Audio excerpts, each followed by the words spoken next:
मुंबई के घर में भयानक गोलीबारी हुई, जहां रहने वाले कपल में पूनम चोपड़ा को हॉस्पिटल पहुंचने पर मृत बता दिया गया।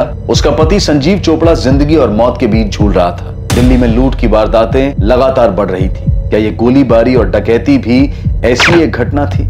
इन्वेस्टिगेशन शुरू करने से पहले ही संजीव के पिता उसकी बुआ के लड़के बलराम जलोटा और बल्लू पर उंगली उठाते हैं, जो पहले से ही अपराधी था और एक मर्डर केस में अंडर ट्रायल था। हैरान करने वाली बात थी कि पूनम की तरफ से उसके भाई मनोज खोसला ने अपनी बहन पर हुए हमले के लिए संजीव को ही जिम्मेदार बताया। खबरी नदीम ने एक चौंकाने वाला खुलासा किया। उसने हमला करने वालों के नाम कमलेश रंजन और पंकज दास बताए। उसने पूनम के दोस्त मनीष कालरा का नाम भी सामने रखा, जो अमीर था और ब्याज पर पैसे देता था। संजीव का अफेयर था। इसका पता लगाने के लिए पूनम ने एक प्राइवेट डिटेक्टिव गिरीश रावत को हायर किया था। गिरीश रावत ने माहिरा तलवार नाम की लड़की से संजीव का अफेयर कंफर्म किया। अफेयर था? बिल्कुल था। चौंकाने वाली बात मनोज के बारे में भी पता चली कि उसका अपनी बहन के साथ झगड़ा था। मनोज, मुझे सिर्फ पैसे चाहिए, एनी हाउ। तुम बहुत सेल्फिश हो पूनम। पुलिस अब भी उस माहिरा तलवार तक नहीं पहुंची थी जिसका संजीव के साथ अफेयर था। अब आगे। तुम ब्लैकमेल कर रहे हो मुझे? तुमने मर्डर किया है माहिरा, पूनम को मार दिया है तुमने और संजीव को मरने के लिए छोड़ दिया। तो कभी भी मर सकता है। मैंने कुछ नहीं किया है। होटल शाइनिंग मून 12 बजे आ जाना। किसी को कुछ नहीं पता चलेगा कि तुमने क्या किया है।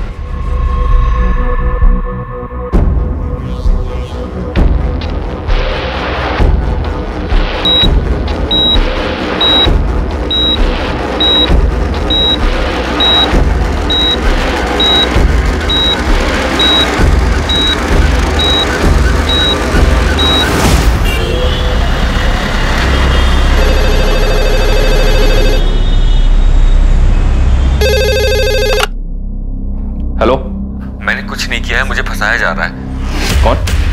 मनीष कालरा? हाँ सर। अगर तूने कुछ नहीं किया है तो सामने आ। ये क्रिमिनल्स की तरह छुप छुप कर भाग क्यों रहा है? सर, आप लोग सारा इल्जाम मुझ पे डाल दोगे, जबकि सच तो यह है कि पूनम मुझे ब्लैकमेल कर रही थी। तेरे लिए अच्छा यही होगा कि तू सरेंडर कर दे। लेकिन सर, मैंने कुछ किया ही नहीं है।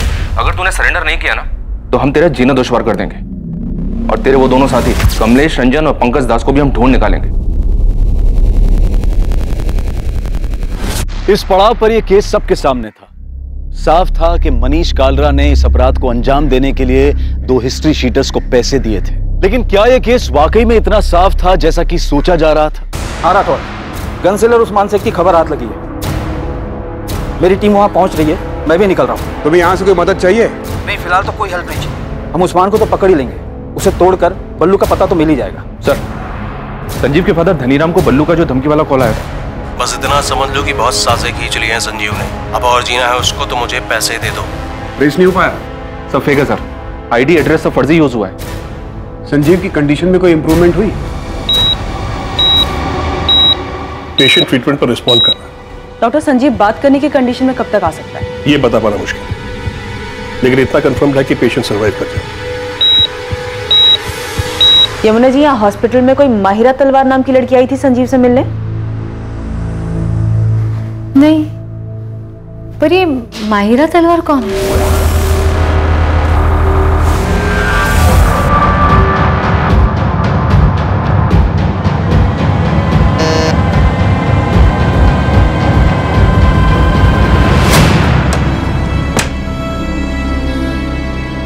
मुझे पता था तू आएगी माहिरा। छोड़ो, छोड़ो। तुम सिर्फ जबरदस्ती कर सकते हो ना? जबरदस्ती हो या मर्जी से, मुझे कुछ फर्क नहीं पड़ता माहिरा। अगर मैं पुलिस को जाके ये बता दूं कि तुम मुझे हर्ट करने के लिए और मुझसे बदला लेने के लिए ये सब कर रहे हो तो? अरे शौक से जाओ। अरे तुम्हें तो जाने की भी जरूरत नहीं है। ये तुम्हारे फोन से पुलिस को फोन कर दो कि मैं तुम्हें परेशान कर रहा हूं। क्या हुआ? अरे पकड़ो, डर क्यों रही हो? उस वीडियो में तुम्हारा ऑडियो एकदम क्लियर सुनाई दे रहा है माहिरा। तो अगर हमारी सारी दिक्कत ही पूनम है तो इस दिक्कत को जड़ से हटा देते हैं ना Sanjeev? Same coffee shop, same table, तुम्हारी आवाज एकदम क्लियर सुनाई दे रही है। शहर में बहुत सारी रॉबरीज हो रही हैं, लेकिन अभी तक कोई पकड़ा नहीं गया है। तो ऐसी ही किसी एक रॉबरी में पूनम भी तो मर सकती है। मैंने उसे नहीं मारा है। तुम्हारा ये खूबसूरत चेहरा, जेल की सलाखें, कभी सोचा है तुमने जेल में पुलिस तुम्हारे साथ क्या क्या करेगी।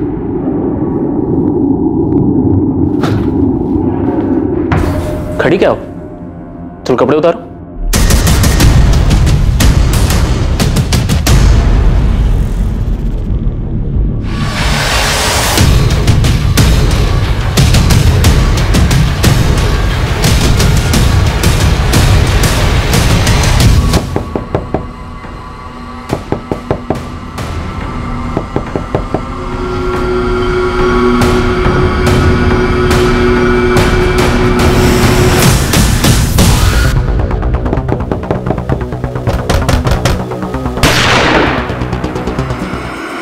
खेल खत्म उस्मान, गन नीचे रख दे। कोई होशियारी नहीं, वरना यही ठोक दूंगा। 3 सेकंड है तेरे पास। 1 2 नीचे रख दे। रख नीचे गन।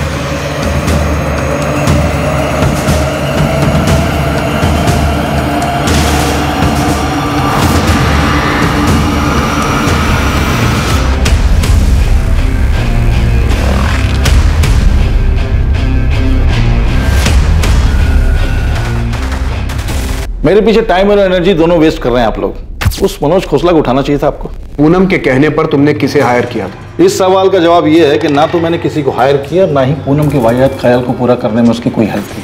मैं सब कुछ बताऊंगा आपको, लेकिन आप मेरी बात पे यकीन नहीं करेंगे। आप रिसोर्सेज वेस्ट करेंगे, मेरे पीछे खबरी लगाएंगे, कॉल डिटेल्स निकलवाएंगे, लेकिन आपको मिलेगा कुछ नहीं। क्योंकि मैंने जो कुछ किया है बड़ी सफाई के साथ किया है। सर मैंने कुछ किया ही नहीं है। आप मनोज खोसला को उठाइए। ऐसा क्या जानते हो तुम मनोज खोसला के बारे में? शोर की दाढ़ी में तिनका, नर्वस है वो, उठाइए उसको। अच्छा, पूनम के बारे में एक बात और बताता हूं आपको मैं। पूनम गर्दन तक धसी हुई थी कर्जे में, 1 करोड़ से ज्यादा। वो सारा पैसा मनीष कार्ला नाम के बंदे से लेती थी। पूनम की गर्दन थी उसके हाथ में, तो पूनम के पास मनोज की गर्दन दबा के पैसे निकलवाने के अलावा कोई और रास्ता नहीं था। वो मनोज खोसला पे जोर दे रही थी कि वो फ्लैट बेचकर हिस्सा दे दे। फ्लैट की कीमत थी 1 करोड़ 25 लाख। मनोज, मुझे सिर्फ पैसे चाहिए, एनी हाउ जरूरत है मुझे।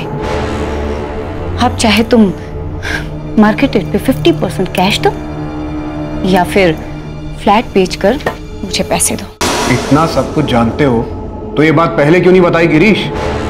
सर आप इन्वेस्टिगेशन करते हैं तो थोड़ी बहुत इन्वेस्टिगेशन हम भी कर देते हैं। आपके ऑफिसर से जब बात हुई तब मैंने ठान लिया कि इस किलर को मैं भी ढूंढूंगा, और ढूंढना शुरू भी कर दिया। आपके ऑफिसर को मैंने संजीव का दूसरा नंबर दिया, चेक कीजिए, देखिए माहिरा तलवार को ढूंढिए सर, उसके चैट मैसेज चेक कीजिए। सर मैं दावे के साथ कह सकता हूं कि पूनम ने ये प्लान रचा ही नहीं। रूट दिखाने का कोई एंगल था ही नहीं।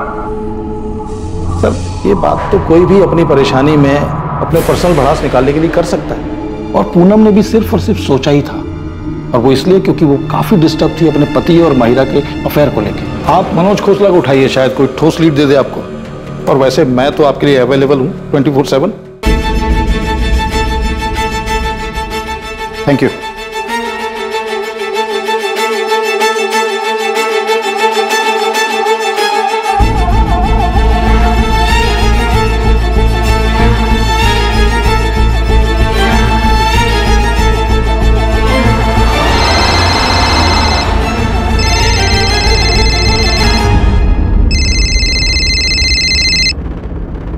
हेलो, माहिरा तलवार? जी मैं असिस्टेंट सब इंस्पेक्टर आरती त्रिवेदी बोल रही हूँ। जी बताइए। बात करनी है तो कब आ सकती हो रसिक विहार पुलिस स्टेशन? मैम कल मेरा वीकली ऑफ है तो मैं कल आ सकती हूँ। ठीक है, सुबह 10:30 बजे रसिक विहार पुलिस स्टेशन।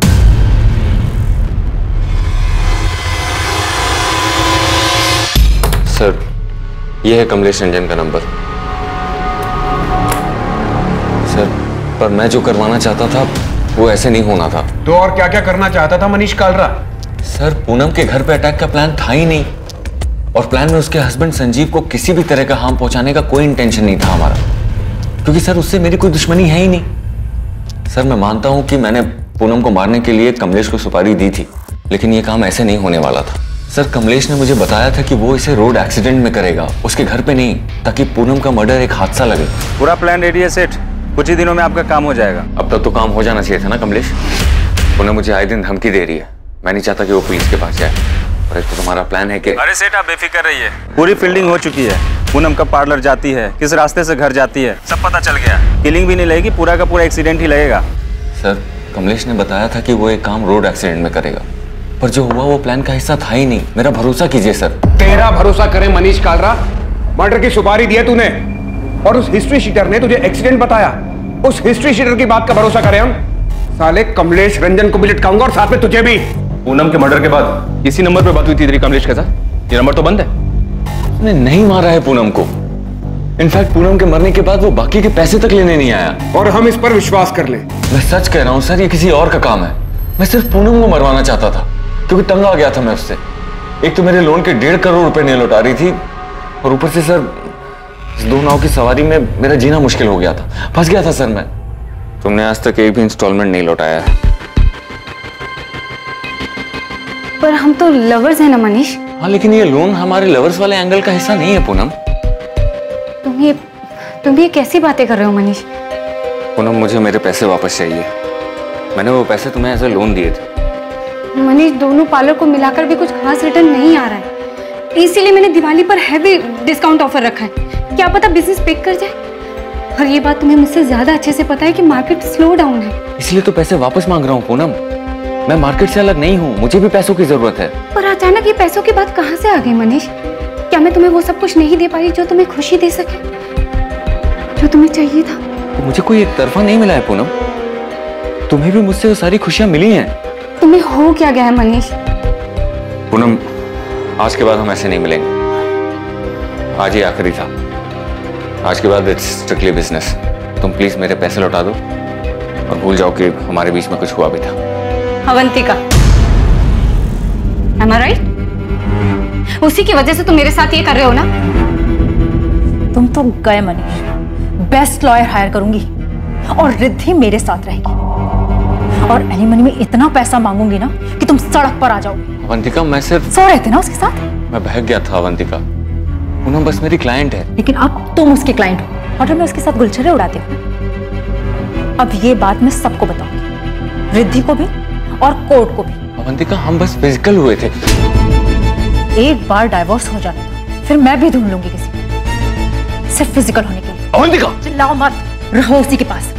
शादी करो या बाहर में जाओ, मैं तुम्हें रास्ते पर ला दूंगी, बर्बाद करके छोड़ूंगी। अवंतिका को अचानक सब कुछ पता चल गया, इसलिए अचानक तुम मुझे छोड़ रहे हो। अवंतिका मेरी वाइफ है, मेरी फैमिली है और हम दोनों के बीच में जो हो रहा है वो कभी खत्म नहीं हो सकता मनीष। तुम कैसी बात कर रही हो पूनम? तुम्हारी खुद की फैमिली है, हस्बैंड है। हस्बैंड, राइट, हस्बैंड जिसका अफेयर किसी और के साथ चल रहा है। तो उसमें मैं क्या करूं पूनम? देखो तुम प्लीज मेरे लोन के पैसे मुझे लौटा दो और भूल जाओ कि हम एक दूसरे को कभी जानते भी नहीं। हम दोनों के बीच जो कुछ हुआ उसमें हम दोनों की मर्जी थी, तो जब चाहो तुम मुंह उठाकर सब कुछ खत्म नहीं कर सकते। सर घर पे अवंतिका मुझे धमका रही थी और बाहर पूनम। सर अवंतिका तो मेरी वाइफ है, मैं उसे नहीं छोड़ सकता था, पर पूनम ने तो सारी लिमिट्स क्रॉस कर दी थी। मैं तुम्हें बर्बाद कर दूंगी मनीष, कहीं का नहीं छोड़ूंगी तुम्हें। ये सही नहीं है पूनम। तुम मेरे साथ थी क्योंकि तुम्हें भी अच्छा लग रहा था, पर अब नहीं। मुझसे भागना इतना भी आसान नहीं है मनीष। मैं तुमसे भाग नहीं रहा हूँ। मैं भागने भी नहीं दूंगी मनीष। अगर तुम्हारी वाइफ तुम्हें कोर्ट में ले जाने की धमकी दे रही है तो मैं तुम्हें पुलिस स्टेशन लेके जाऊंगी। लेकिन मैंने तुम्हारा किया क्या है पूनम? रेप किया है तुमने मेरा मनीष। नहीं, इनोसेंट मत बनो। तुमने मुझे लोन दिया, उसे वापस लेने के लिए तुम मुझे ब्लैकमेल कर रहे हो और जबरदस्ती रेप कर रहे हो। बस यही बात मैं पुलिस स्टेशन जाके बोल दूंगी। तुम ऐसा नहीं कर सकती पूनम। मैं बिल्कुल कर सकती, इनफैक्ट मैं ऐसा ही करूंगी। मैं दोनों के बीच में पिसता जा रहा था सर, लेकिन अपनी फैमिली की कसम खा के कह रहा हूं कि मैंने ये नहीं करवाया। ये डिसाइड हुआ था कि कमलेश इस हादसे को एक्सीडेंट का रूप देगा, पर यहाँ तो रॉबरी और मर्डर हुआ है सर। सर ये किसी और का काम है। सर अभी जो नंबर मैंने आपको दिया था सर, जब पूनम के मर्डर की खबर आई थी ना, तो मेरी इसी नंबर पर कमलेश से बात हुई थी। ये क्या कर दिया कमलेश? दिमाग खराब हो गया है। ये खबर पढ़ के मैं खुद हैरान हूँ सेठ। तुमने क्या कहा था? उसका एक्सीडेंट होगा। अरे सेठ हमने कुछ किया ही नहीं है। झूठ मत बोलो। मैं क्यों झूठ बोलूंगा सेठ? मैंने सुपारी उठाई, काम किया होता तो आपको फोन करता, बैलेंस पेमेंट लेने आता, और हमने तो एक्सीडेंट सोचा था ना। पर किसी टेढ़ी खोपड़ी ने घर में घुस के मार दिया तुम्हें। सर मैं कसम खा के कह रहा हूँ कि मैंने सुपारी दी थी, लेकिन प्लान एक्सीडेंट का ही था। साले तेरे जैसे मास्टरमाइंड और कमलेश जैसे हिस्ट्री शीटर पर भरोसा करने लगे ना, तो हमें नौकरी छोड़ के घर बैठ जाना चाहिए।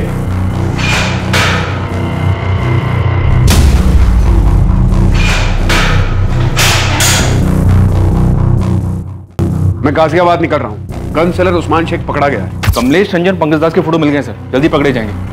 आरती को मायरा और संजीव के चैट मैसेजेस मिले हैं। मायरा को बुलाया इंक्वायरी के लिए। उधर भी कोई प्लानिंग चल रही थी? अभी तक पिक्चर क्लियर नहीं है सर। संजीव और मायरा का भी अफेयर चल रहा था। पूनम से छुटकारा पाने की बात चल रही थी। जितने लोगों का पता चला सबके पास अपना अपना मोटिव था। सब अपनी अपनी प्लानिंग में लगे थे। सर ये पूनम का भाई मनोज खोसला, इसको भी उठवाता हूँ। इस रॉबरी कम मर्डर के पीछे के षड्यंत्र की दस्तक हर तरफ से आ रही थी। इल्जाम किसी पर भी लगाया जा सकता था, या तो पूनम पर जो मर चुकी थी, या फिर संजीव पर जो बेहोशी की हालत में था। हर एक का मकसद और इरादा बिल्कुल फिट हो रहा था, लेकिन असली गुनहगार अब भी पहुंच के बाहर था। मैंने बल्लू को .25 कोलेट गन बेची थी, ये मैं यादव साहब को पहले ही बता चुका हूँ। लेकिन ये वाला कांड किसने किया ये मैं नहीं जानता। मैं बस गन बेचता हूँ साहब, उसे चलाने का काम नहीं करता। बल्लू को कितनी गन्स बेची है? 2। कब? ये कोई 1 महीना पहले। मतलब उसके बेल पे बाहर आने के बाद? हाँ। कहाँ? अबे बाजार मत लगाओ उस्मान, सीधा वो .25 कोलेट निकालो और साथ में 20 गोलियां। लग रहा है जज गई हाथ में। कहा था ना मक्खन है मक्खन। मक्खन तो है। सुनो साथ में इसको वो साइलेंसर भी देना। एक या दोनों के लिए? दोनों के लिए। 2 साइलेंसर्स खरीदे थे उसने? जी, 2 .25 कोलेट गन, 20 गोलियां और 2 साइलेंसर्स।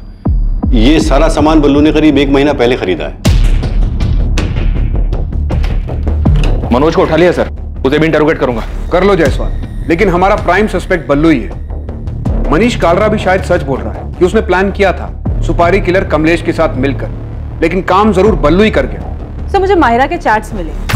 संजीव और किसी शोएब नाम के बंदे के साथ उसके जो चैट्स हैं उनसे काफी कुछ मिला है। शोएब के मैसेजेस से ये लग रहा है कि शोएब माहिरा को ब्लैकमेल कर रहा था। तो उसने मैसेज भेजा कि मैं अच्छी तरह जानता हूँ कि तुमने कैसे प्लान बनाया और कैसे अंजाम दिया। मैं उन दोनों को भी अच्छे से जानता हूँ जिसे तुमने भेजा था, फोन करो। अभी शोएब कौन है? तो ये तो वही बताएगा। मैंने 2 कांस्टेबल भेजे उसे उठाने के लिए। वैसे इन मैसेजेस से ये लगता है कि शोएब काफी कुछ जानता था और इसी वजह से वो माहिरा को ब्लैकमेल कर रहा था। ये हो क्या रहा है? मनीष का पूरा चिट्ठा खुलता है, वो एक्सीडेंट का प्लान बताता है। बल्लू का सब कुछ क्लियर दिखाई दे रहा है, गन्स खरीदना, साइलेंसर खरीदना, और अब ये शोएब और माहिरा की नई एंट्री हो रही है। सर इस केस में सबकी किसी न किसी से रंजिश रही है। यहाँ तक कि पूनम और संजीव के बीच भी कुछ भी ठीक नहीं था। सब लोग बस एक मौके की तलाश में थे। दिल्ली और उसके आसपास के इलाकों में बलराम जलोटा उर्फ बल्लू की बड़े पैमाने पर तलाश शुरू हुई। माहिरा तलवार के एंगल को भी अनदेखा नहीं किया जा सकता था। उसके चैट मैसेजेस से साफ पता चल रहा था कि वो भी पूनम से छुटकारा पाने की फिराक में थी। संजीव जो उन हमलावरों के बारे में बता सकता था, वो अब भी बेहोश था। यार संजीव को होश ही नहीं आ रहा है। परेशानी की तो बात है यार, वो ऐसे ही रहेगा क्या पूरी लाइफ? नहीं यार ऐसे मत बोल, सब ठीक हो। यमुना, संजीव के अकाउंट में तो सिर्फ 6 लाख रुपए और वो बल्लू 15 लाख रुपए के लिए उसके पीछे पड़ा हुआ था। संजीव देता भी तो कैसे? कैसी हालत में पहुंचा दिया हमारे बेटे को। डॉक्टर भी कुछ बता ही नहीं रहे संजीव को कब होश आएगा। बोल रहे बाकी सब ठीक है। जब सब ठीक है तो वो होश में क्यों नहीं आ रहा है? संजीव चोपड़ा के माता पिता इस बात से चिंतित थे कि संजीव को कब होश आएगा और कब उसकी हालत फिर पहले जैसी सामान्य होगी। वहीं दूसरी ओर पूनम के माता पिता अब भी अपनी बेटी को खोने के गम से उभर नहीं पाए थे, और ना ही उनके परिवार को यह अंदाजा था कि संजीव और पूनम के बीच वास्तव में हालात कितने बिगड़ चुके थे।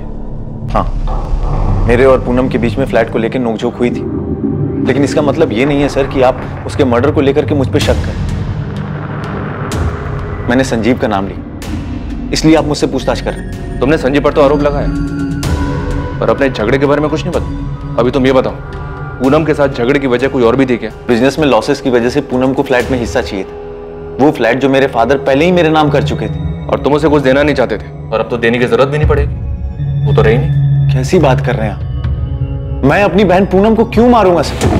पूनम ने मुझे कॉल किया था ये बताने के लिए कि उसे संजीव से डर लगने लगा है। संजीव उसे मारने की प्लानिंग कर रहा है और अब संजीव के फादर बीच में बल्लू का नाम घुसेड़ रहे हैं। सर आप ही सोचिए, बल्लू क्यों मांगेगा 15 लाख? एक शोषण मांगने वाले को यह पता होता है कि सामने वाला पैसे दे पाएगा या नहीं दे पाएगा। संजीव का रियल एस्टेट का बिजनेस बिल्कुल ठंडा चल रहा था और उधर पूनम, सर पूनम ने भी जो 3rd ब्रांच खोली थी अपने पार्लर की, उससे भी कोई खास रिटर्न नहीं आ रहा था। सर पूनम ने बहुत पैसे लोन पे लिए हुए थे और लाखों रुपए तो उसने संजीव को दिया था। उसके पैसे भी रख लिए और उसका मर्डर भी कर दिया संजीव ने। मर्डर करने का प्लान हमें तुम्हारी बहन की तरफ से भी मिला है। मिला होगा सर, और भी बहुत कुछ मिला होगा। संजीव और पूनम के अफेयर्स भी मिले होंगे, लेकिन सच सामने है सर। आज संजीव जिंदा है और मेरी बहन मर गई। अगर मेरी बहन ने यह प्लान किया होता तो आज वो जिंदा हो। सर आपको मेरे बारे में जो पता करना है, जिससे पूछताछ करनी है कर लीजिए, लेकिन सच यही है जो मैं कह रहा हूं। इन सब के पीछे संजीव है सर। गोली गलती से संजीव पे चल गई होगी और वो विक्टिम बन गया। कहो तो तुम्हारे और संजीव के सारे मैसेजेस दिखाऊं? काफी परेशान थे तुम दोनों। पूनम संजीव को नहीं छोड़ रही थी। तुम्हें लगा हॉस्पिटल नहीं जाओगी तो पुलिस के रडार से बच जाओगी। मैम हॉस्पिटल जाती भी तो क्या करती? संजीव से मिलने से पहले मुझे 1000 सवाल के जवाब देने पड़ते। संजीव और मैंने कई बार डिस्कस किया कि हम आगे क्या करेंगे, लेकिन संजीव में कभी हिम्मत ही नहीं थी कि वो सीधा सीधा जाके पूनम से बात कर सके। तुम उसे बता क्यों नहीं देते कि तुम किसी और के साथ रहना चाहते हो? पूनम ना बहुत पजेसिव। तो क्या मैं ये समझूं कि तुम मेरे साथ सिर्फ एंजॉयमेंट के लिए हो? ऐसा नहीं है मायरा, तुम बात समझने की कोशिश करो। पिछले 1-1.5 साल से मेरा बिजनेस बहुत डाउन चल रहा है और मैंने पूनम से बहुत सारे पैसे लिए और पूनम ने भी वो पैसे सामने से लोन पर उठाए। मतलब तुम उसे इसीलिए नहीं छोड़ सकते क्योंकि तुमने उससे पैसे लिए हैं? वो मुझे नहीं छोड़ेगी। बहुत खतरनाक औरत है। क्या कहा तुमने संजीव? क्या कहा? तुम्हें अलग होना? तुम्हें ये अचानक हो क्या गया है? जब से हम मिले तब से अब तक हम दोनों के बीच काफी कुछ बदल चुका है। साफ साफ बोलो, क्या कहना है? मैं जानता हूँ तुम्हारी लाइफ में, मेरी लाइफ में कोई है। तुम पीछा कर रहे हो मेरा? मेरा ये मतलब नहीं था। तो फिर क्या मतलब था? क्या मतलब समझूं मैं? कि तुम्हारे मतलब की कोई मिल गई है तुम्हें? नहीं। तुम अलग होने की सोच भी कैसे सकते हो संजीव? तुम्हारे लिए 50 लाख का लोन उठाया है मैंने और तुम बड़े आराम से हजम करके अलग होना चाहते हो मुझसे। नहीं, बस मैं सोच रहा था कि क्या वैसे भी हम दोनों एक दूसरे से खुश है क्या? सब समझ में आ रहा है मुझे, समझ भी आ रहा है और दिख भी रहा है। तुम्हें कोई खुश करने वाली मिल गई और तुमने एक बढ़िया सी खिचड़ी बनाई और मुझे सर्व कर ली। ऐसा कुछ नहीं है। और ऐसा होना भी नहीं चाहिए संजीव। अगर ऐसा हुआ तो तुम्हारा क्या हाल होगा तुम सोच भी नहीं सकते। इनडायरेक्टली मैंने उससे डिवोर्स की बात की तो उसके अंदर का भूत बाहर आ गया। अगर पूनम ही हमारी सारी दिक्कत है तो इस दिक्कत को जड़ से खत्म कर देते हैं। देखो शहर में बहुत सारी रॉबरीज हो रही हैं और अभी तक कोई पकड़ा नहीं गया है, तो किसी एक रॉबरी में पूनम मर भी तो सकती है। नहीं मायरा, ये सॉल्यूशन नहीं है, इससे तो सब बर्बाद हो जाएगा। तो फिर हमें आबाद करने का कोई और प्लान है क्या तुम्हारे पास? मैं अपनी बात आगे बोल भी नहीं पाई थी कि संजीव ने सुनने से भी इनकार कर दिया। पर तुमने ये सोचा कि ये रॉबरी वाला प्लान काम कर जाएगा। हाँ, और उसका नतीजा मैं आज तक भुगत रही हूँ। जिसके मैसेजेस ट्रेस करके आप मुझ तक पहुंची हैं, शोएब, उसने उस दिन मेरी सारी बातें रिकॉर्ड कर ली थी और उसके बाद उसने मुझसे जबरदस्ती बहुत कुछ लिया है। मेरी इज्जत। शोएब कॉलेज में मेरा बॉयफ्रेंड था लेकिन अब नहीं है और ये बात उससे बर्दाश्त ही नहीं हो रही। वो मेरा पीछा करता है, उस रिकॉर्डिंग से मुझे ब्लैकमेल करता है। मेरी कुछ लाइफ ही नहीं बची है।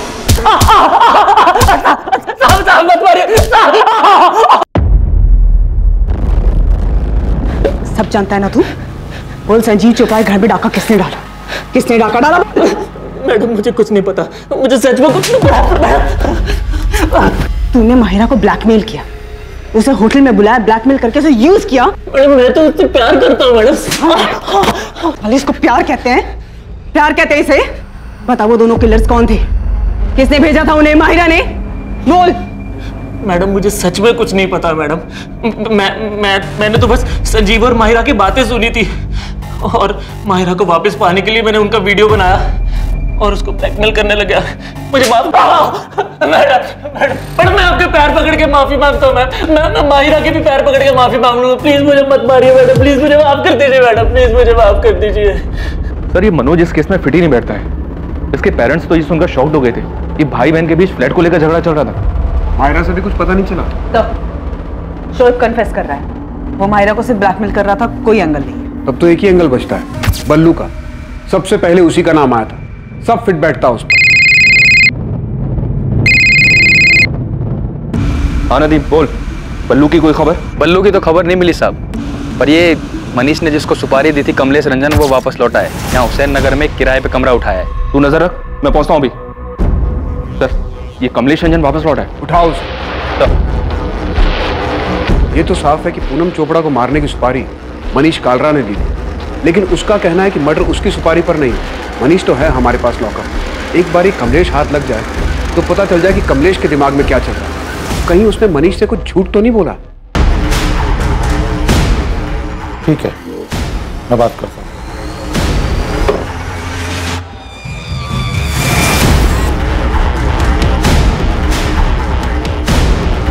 वो वाला कमरा है साहब।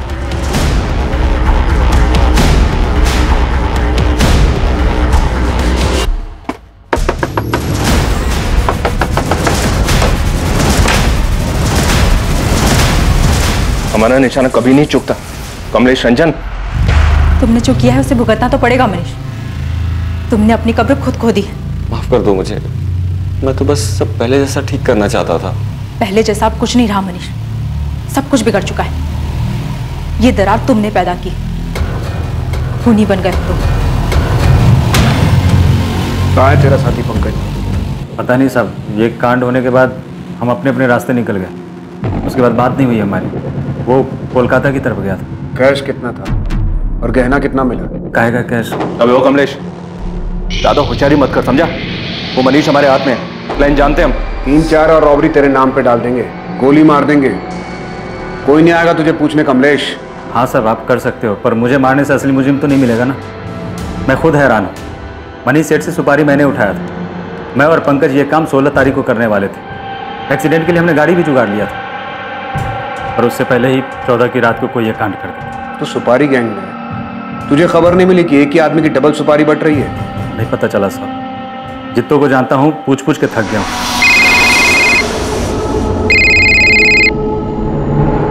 हेलो, नमस्कार, मैं गिरीश रावत, प्राइवेट डिटेक्टिव। पहचाना? हाँ हाँ पहचाना, बोलो। मैंने आपसे कहा था कि मैं 24/7 आपके लिए अवेलेबल रहूंगा। खबर क्या है तुम्हारे पास? तगड़ी खबर है। आप चंडीगढ़ फॉरेंसिक डिपार्टमेंट में बात की। उनके पास एक बॉडी है और उसकी खोपड़ी से बुलेट और उसके बगल से शेल बरामद है। आप फॉरेंसिक रिपोर्ट मंगाइए, उसे देखिए। लाश को पूरी तरह से जला दिया गया। वहाँ के फॉरेस्ट एरिया में 1 महीने पहले चंडीगढ़ पुलिस को ये dead body milli.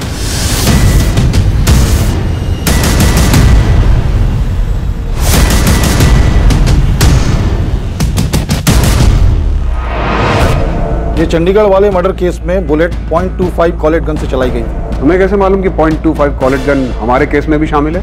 Thank you inspector, आप तो तारीफ करेंगे नहीं तो सोचा मैं ही थैंक यू बोल देता हूँ। वैसे ये इन्फॉर्मेशन मुझे अपने चंडीगढ़ नेटवर्क से मिली थी, और आज तक चंडीगढ़ पुलिस को ये नहीं मालूम कि डेड बॉडी किसकी है। शायद ये इन्फॉर्मेशन आपके कुछ काम आ जाए। 2 .25 कोलेट गन, 20 गोलियां और 2 साइलेंसर्स। ये सारा सामान बल्लू ने करीब 1 महीना पहले खरीदा है। जी सर, जंगल में मिली थी बॉडी 17 सितंबर की बात, एकदम जली हुई कंडीशन में। आज तक पहचान नहीं हो पाई विक्टिम की, वैसे पहचानना मुश्किल है। ये मर्डर बलराम जलोटा उर्फ बल्लू का ही काम होगा। हाँ, दिल्ली पुलिस हेडक्वार्टर से वांटेड लिस्ट आई, उसमें फोटो मिला है उसका। बल्लू हमारे यहाँ से wanted, murder cum robbery case. Murder में यहाँ जो गन यूज हुई है वो .25 कॉलेट गन है। शायद तुम्हें भी यही मिला। हाँ यही है। बुलेट विक्टिम के स्कल से रिकवर हुआ था और सेल भी वहीं पास में पड़ा था। FSL के पास ही है वो, और रिपोर्ट दी है उन्होंने कि गोली .25 कॉलेट गन से ही चली थी। मुझे FSL से वो बुलेट चाहिए। मेरा ऑफिसर अंकुर सिन्हा ये कोऑर्डिनेट करेगा। बुलेट आपको मिल जाएगी सर। क्राइम सीन और बंट बॉडी के फोटो भी हैं हमारे पास, पर बॉडी हमने क्रिमिनेट कर दी, पर विक्टिम का DNA प्रिजर्व्ड है। आइडेंटिटी ट्रेस करने में दिक्कत इसलिए आ रही है क्योंकि कोई मिसिंग रिपोर्ट ही मैच नहीं हो पा रही। एक अनजान आदमी की चंडीगढ़ में हुई हत्या और उस हत्या में इस्तेमाल की गई गन का संजीव और पूनम के घर पर हुई डकैती और हत्या के केस से निश्चित तौर पर संबंध था। मगर इन कड़ियों को जोड़ पाना और प्राइम सस्पेक्ट बलराम जलोटा और बल्लू तक पहुंच पाना पुलिस के लिए आसान साबित नहीं होने वाला। इस मामले में हॉस्पिटल से अभी कुछ और चीजें सामने आनी थी, जहां संजीव चोपड़ा धीरे धीरे रिकवर हो रहा था। सर, एक गुड न्यूज है। ये खबर मैंने आपको पहले इसलिए नहीं दी बिकॉज मैं आपको डिसअपॉइंट नहीं करना चाहता था। संजीव चोपड़ा को होश आ गया डॉक्टर? जी हाँ, 3 दिन पहले। अब संजीव बात करने की कंडीशन में है, लेकिन मैं आपको 5 मिनट से ज्यादा अलाउ नहीं कर सकता।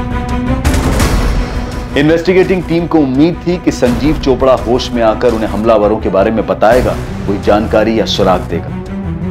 लेकिन क्या वाकई ये जानकारी कुछ अलग साबित होने वाली थी, जो कि इन्वेस्टिगेटिंग टीम को पहले से नहीं पता था? संजीव,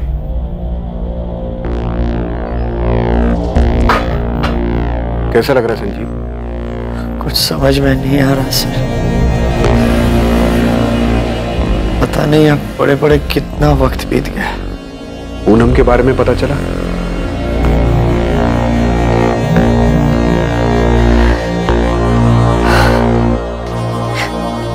यकीन नहीं हो रहा मैं कैसे बच गया।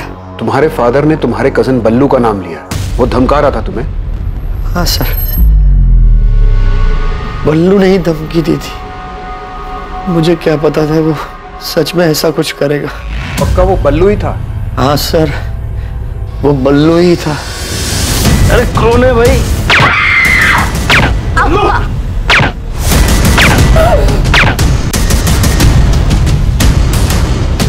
बल्लू ने मुझसे 15 लाख रुपए मांगे थे। मुझे क्या पता, नहीं दूंगा तो अटैक करेगा। आपने पकड़ा बल्लू को सर? जल्द पकड़ लेंगे, अब तुम आराम करो। बस यही कंफर्म करना था कि ये सब कुछ बल्लू ने किया है। सर, बल्लू पकड़ा गया? हर जगह पुलिस अलर्ट है उसके लिए, जल्दी पकड़ा जाएगा। आप संजीव का ख्याल रखिए।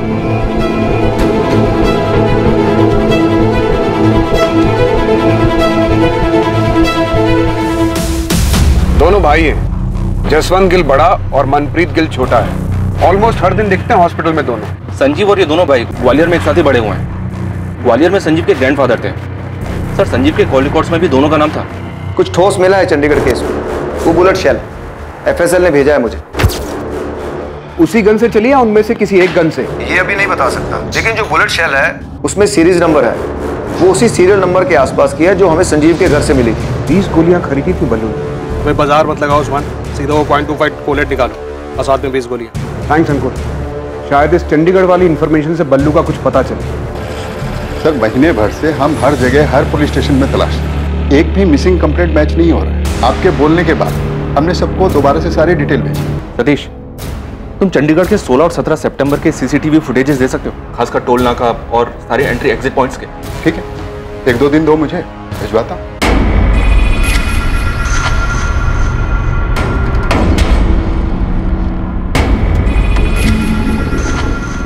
जसवंत, वो बंदा दिखाई दे रहा है तुझे? कौन? वही जो बाइक के पास खड़ा लाइनिंग टी शर्ट वाला। वो 2 दिन से यहीं दिखाई दे रहा है। हाँ यार, इसको तो हॉस्पिटल के अंदर भी देखा था मैंने। ये लो भाई।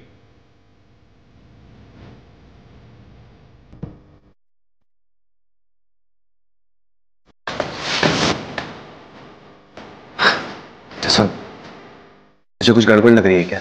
नहीं यार, लग तो नहीं। निकल जाए? नहीं, अभी नहीं जा सकते, अभी हम लोग रडार।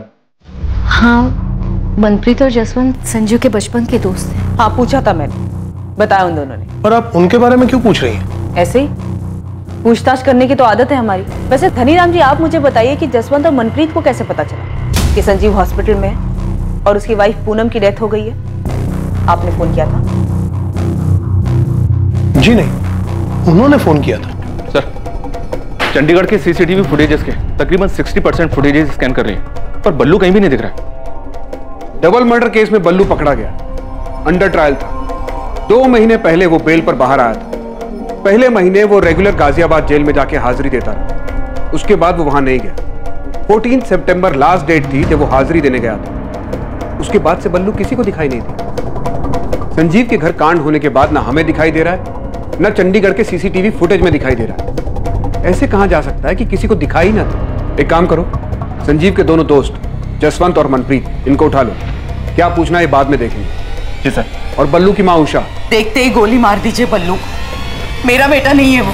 उनको उठाना नहीं, उनका डीएनए सैंपल चाहिए। बल्लू किसी को दिखा नहीं और शायद अब दिखेगा भी। आपको मेरा डीएनए सैंपल चाहिए? आपका भी और आपके हस्बैंड धीरज जलोटा जी का भी। क्यों? उषा जी, हमें डाउट है कि बल्लू मर चुका है। इन्वेस्टिगेटिंग टीम को अपराध का षड्यंत्र समझ आने लगा था। क्या हुआ यमुना? वो पुलिस जसवंत और मनप्रीत को लेके गई।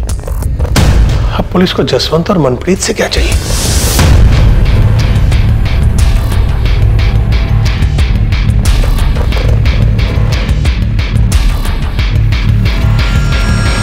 चंडीगढ़ से मिली अनजान लाश के प्रिजर्व किए गए डीएनए सैंपल्स बलराम जलोटा उर्फ बल्लू के माता पिता उषा और धीरज जलोटा के डीएनए सैंपल्स के साथ मैचिंग के लिए भेजे गए।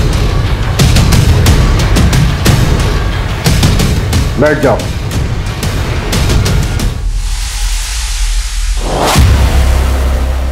सिर्फ एक बार पूछूंगा, ये जली हुई बॉडी बल्लू की है ना? भूल के ना तो बोलना ही मत। सीसीटीवी में देखे हो तुम दोनों। हमारी मार झेल नहीं पाओगे, फिर आवाज नहीं, चीख निकलेगी।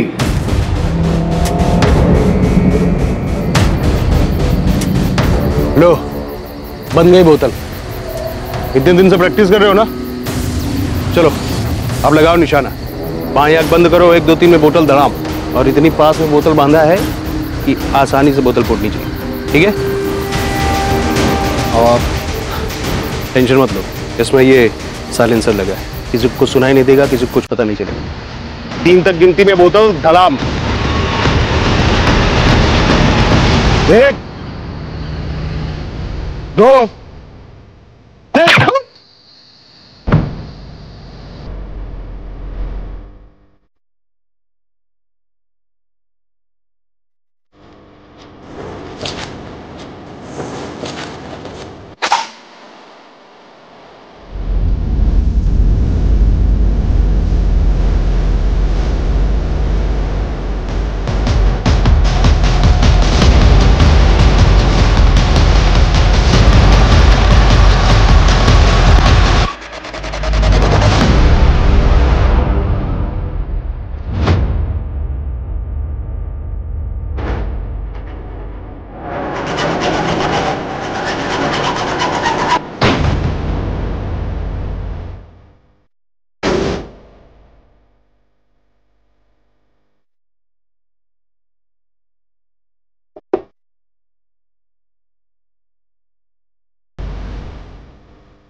कौन है?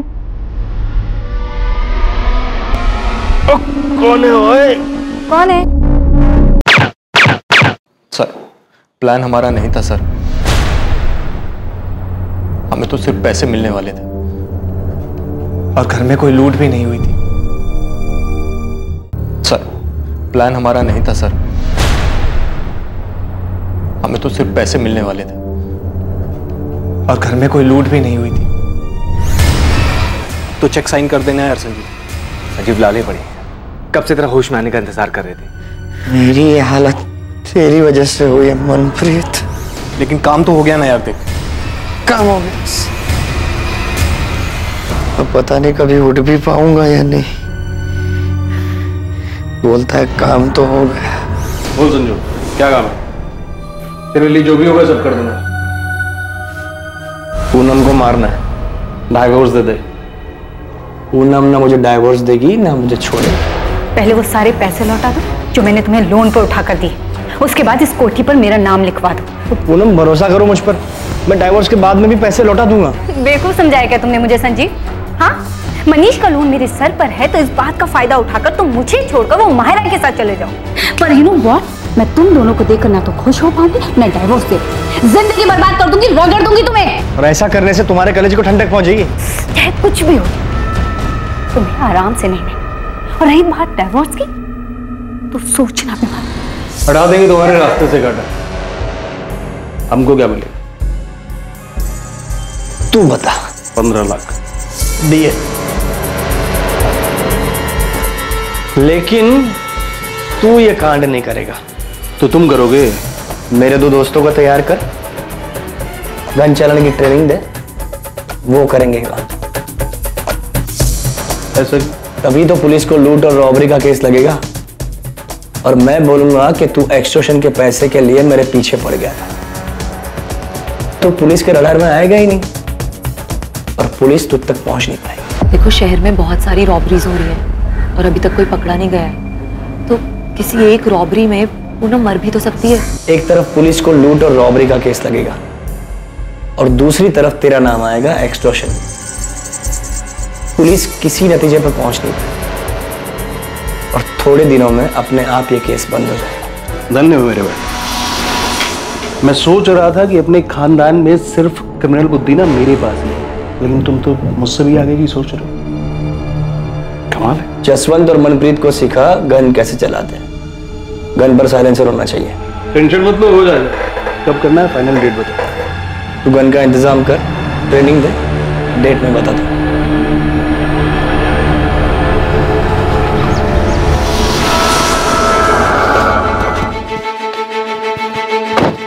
सुनो, तुम दोनों को बल्लू के साथ चंडीगढ़ जाना होगा। तुम्हारी ट्रेनिंग वहां पर होगी, ठीक? और मनप्रीत, तुम्हें मुझ पर गोली चलानी। बल्लू तुम्हें बताएगा कि मुझे गोली कहाँ लगनी चाहिए, जहाँ लगने से मैं सेफ रहूंगा। और ध्यान से, कोई रिस्क नहीं चाहिए। और जसवंत, बल्लू तुम्हें बताएगा कि पूनम को गोली कहाँ लगनी चाहिए, जहाँ लगने से वो बचनी नहीं चाहिए। जिस दिन ट्रेनिंग खत्म होगी उस दिन बल्लू को गुरु दक्षिणा देना भूलना मत। गोली सीधे सर में लगनी चाहिए। बल्लू को मारना है? बचना नहीं चाहिए। लेकिन क्यों संजीव? क्योंकि बल्लू मेन सस्पेक्ट होगा और पुलिस उसे ढूंढने के लिए जमीन आसमान एक कर देगी। उसे मारने के बाद इतनी अच्छी तरह से जलाना ताकि कोई पहचान ना सके, और पुलिस के हाथों सस्पेक्ट लगेगा ही नहीं, केस अपने आप बंद हो जाएगा। कितने पैसे देने वाला था संजीव? सर 5 लाख। पर गलती हो गई मेरे हाथ से। 2 ही गोली चलानी थी, लेकिन गलती से 3 गोली चल गई संजीव पर, और वो भी गलत जगह। कौन है?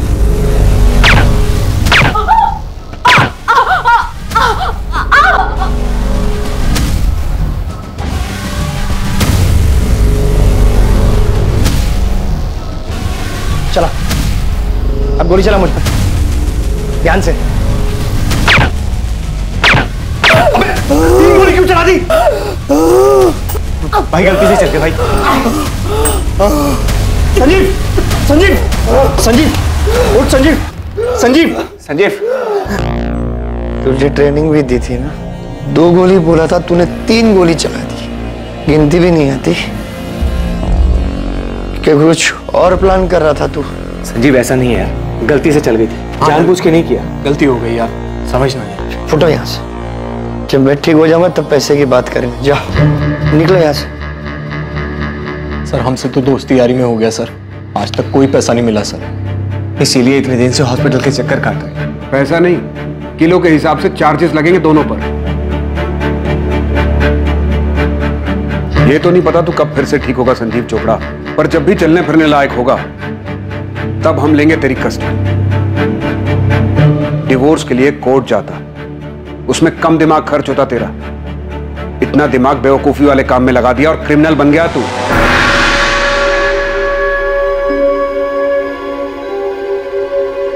संजीव के माता पिता इस खुलासे से हैरान थे कि अपनी पत्नी से छुटकारा पाने के लिए उनके बेटे संजीव ने ऐसा क्रूर षड्यंत्र रचा। मैं शुरू से ही कह रहा था आप लोगों को कि ये सब संजीव का किया हुआ। माहिरा ने पूनम से छुटकारा पाने के लिए दिल्ली में हो रही रॉबरीज की आड़ में इस तरह से रॉबरी और मर्डर के बारे में सोचा था, लेकिन इन्वेस्टिगेशन में सामने आया कि असल में हुए अपराध में माहिरा की कोई भूमिका नहीं थी। डीएनए रिपोर्ट आ गई है सर, और मैच भी हो ही गया होगा। जी हाँ सर, वो जली हुई डेड बॉडी बलराम जलोटा उर्फ बल्लू की थी। ऐसी आपराधिक और खतरनाक बातें सोचने में हम इंसानों के दिमाग का कोई तोड़ नहीं। संजीव चोपड़ा, जसवंत गिल और उसके छोटे भाई मनप्रीत गिल पर बलराम जलोटा और पूनम चोपड़ा की हत्या के लिए आईपीसी की धारा 302 के चार्जेस लगे हैं। पुलिस संजीव के हॉस्पिटल से डिस्चार्ज होने का इंतजार कर रही है ताकि उसे कस्टडी में लिया जा सके। न जाने ऐसे कितने ही उदाहरण हैं जहां किसी अपराध को अंजाम देने की लोगों की बेवकूफी भरी सोच उन्हें अपराध के ऐसे रास्ते पर धकेल देती है जहां उनकी इच्छाओं के विपरीत ताउम्र उन्हें इसके नतीजों का सामना करना पड़ता है और वो सलाखों के पीछे पहुंच जाते हैं। फिर भी बार बार यही देखने को मिलता है कि जुर्म की सोच कई लोगों के दिमाग में पनपती ही रहती है। ऐसे मूर्खतापूर्ण अपराध के बारे में सोचते वक्त दिमाग इतना मजबूत कैसे हो जाता है, और वही दिमाग किसी टकराव की स्थिति से बाहर निकलने का आसान सा रास्ता खोजते वक्त इतना असहाय क्यों हो जाता है। डिवोर्स लेकर अलग होने में तकलीफ हो सकती है, लेकिन इससे किसी की जान नहीं जाएगी, ना खुद की और ना ही किसी और की। जुर्म की अंधी गली के आखिर में सिर्फ अंधेरा ही मिलता है, और साथ ही मिलता है अपराधी होने का अभिशाप और बचे हुए जीवन को पछतावे में काटने की सजा। Crime never page. अब मैं अनूप सोनी आपसे विदा लेता हूं। कल रात कौन बनेगा करोड़पति के करमवीर एपिसोड के बाद आपसे फिर मुलाकात होगी एक नए केस के साथ। और याद रखें, क्राइम और आपके बीच में सिर्फ इतना फर्क है कि आप कितने सतर्क हैं। सतर्क रहें, सुरक्षित रहें। जय हिंद।